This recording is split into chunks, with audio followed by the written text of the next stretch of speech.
তুমি যদি ভক্তি সহকারে ইষ্টভীতি করো, তোমার সব পাশ কেটে যাবে। সব কাজ করার আগে মাগো এই ভোরবেলা উঠে এই সংসারের ঝাড়ু দেওয়া, অমুক কাজ টাজ করে চান টান করে ইষ্টভীতি করার কথা ইষ্টভীতির মন্ত্রের মধ্যে লেখা নাই। লেখা আছে আজিয়ে প্রভাতে কর্মারম্ভে, সব কাজকর্ম পরে হবে। আগে ঘুমের থেকে উঠাই হাত মুখটা ধুয়ে কাপড়টা ছেড়ে ঠাকুরের পাশে বসে নাম জপ করতে হবে। তারপরে ইষ্টভীতি নিবেদন করে ঠাকুরকে বড়মা বড়দা আচার্যকে প্রণাম করে উঠে গিয়ে গুরুজনদের প্রণাম করে সংসারের কাজে হাত দিতে হয়।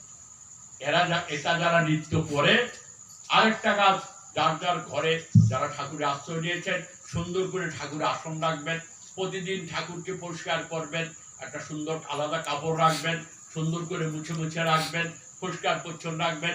যে কাপড়ের উপর ঠাকুরকে বসানো হয় কয়েকদিন পর পর সেটা পরিষ্কার করে ধুয়ে দিবেন। ঠাকুরকে যত সুন্দর করে ঘরে রাখবেন ঠাকুর সেখানে অবস্থান করেন। আর ঠাকুর যে ঘরে থাকে সেগুলো অশুভ শক্তি আসতে পারে না, অমঙ্গল সেখানে আসতে পারে না। আর এই অশুভ অমঙ্গল দূর হয়ে থাকলে আপনি সুখে শান্তি এমনি অনাবিল হয়ে এমনি থাকতে পারেন। আবার একটু একটু অসুখ বিসুখ আসতেই পারে, ওটা তো আমাদের শারীরিক বিধান, কর্মের বিধান, কর্মফল, ওটা কিছুটা আসতেই পারে, কিন্তু ভেঙে পড়ার কিছুই নেই। ঠাকুরকে মাথায় নিয়ে চললে যত আসুক আপদ বিপদ সবটার থেকে তিনি রক্ষা করে রাখবেন। অসংখ্য উদাহরণ আছে, বলতে গেলে ঘন্টা পর ঘন্টা বলেও শেষ করা যায় না।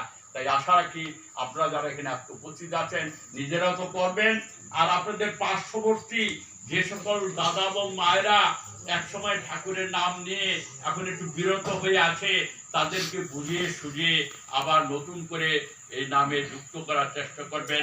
আগামী তোমাদের উৎসব করবে 30শে ভাদ্র আগামী রোববার ঠাকুরের শুভ 160তম জন্মদিবস বড়বড়া সৎসঙ্গ কেন্দ্র, সব কেন্দ্র মন্দিরে সারা ভারতবর্ষ পৃথিবীর সব জায়গায় উদযাপিত হবে। আপনারা সবাই সেখানে যোগদান করবেন।